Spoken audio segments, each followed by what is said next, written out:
Magluluto po tayo nila, ano? Oo. Fried rice. Fried rice for lunch po, mayroong karne. Tapos po ito, kita niyo po, adobo. Ito po natin sinubo para kakain na po tayo. May para po na, hintay po. Hintayin po natin sinubo para po masarap po ang kain natin ng pangalaman. Nice po ba? Hintay po natin siya po, mga ilang minutes lang po. Naibabad ko na lang po yan. Masarap na. Hintayin lang po natin maluto. Ang fried rice po, ayan po, luto na. Kaunti lang po. Yung natural lang po na kanin kagabi. Ang ating ginawang fried rice. Ayan po, oh.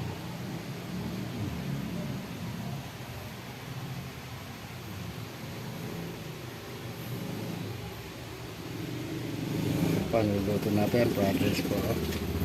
Contrast po tayo sa light. Pero ayan po. Ayan lang po natin sumubo.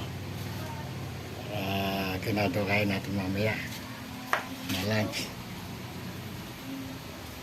Total, luto na naman po ang fried rice. Basta lang po problema. Pag naluto na to, okay na. Okay na po to.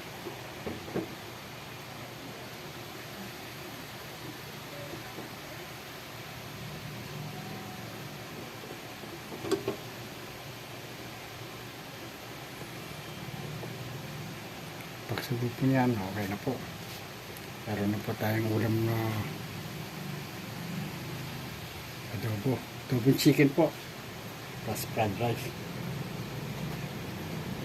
Ayan po, oh. Nakulo-kulo na, subo na po.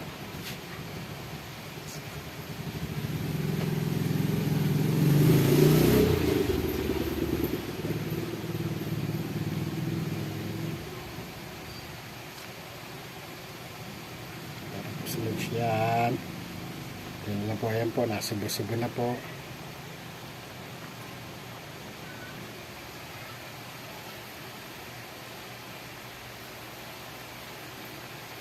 Yan, nasubo na po.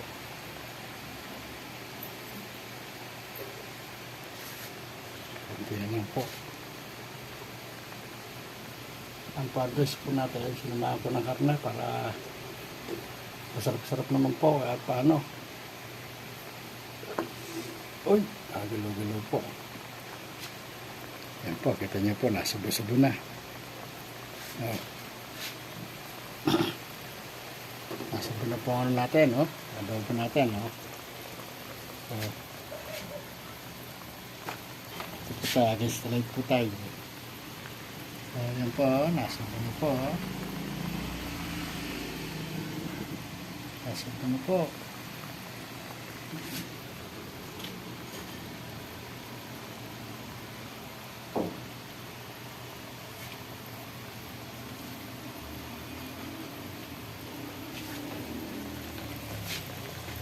Ayan, lapit na.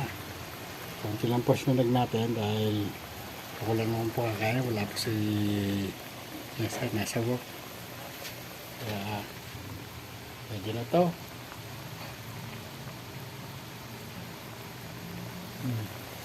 Kaya lang natin mailigo ng konti. Kadagong paigat po yan.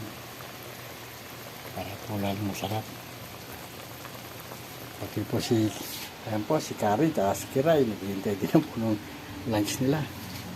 Hintay-hintay lang po, maluluto na to. Ayan, nasubo-subo na po.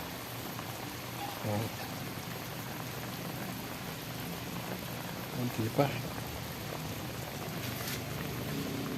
Naghihintay na po ng ating mga pusa ang kanilang lunch.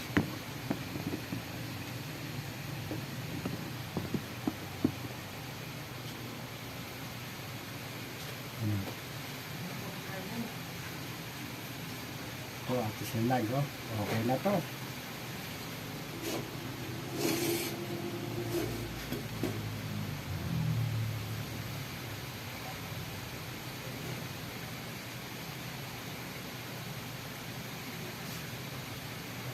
Okay na to.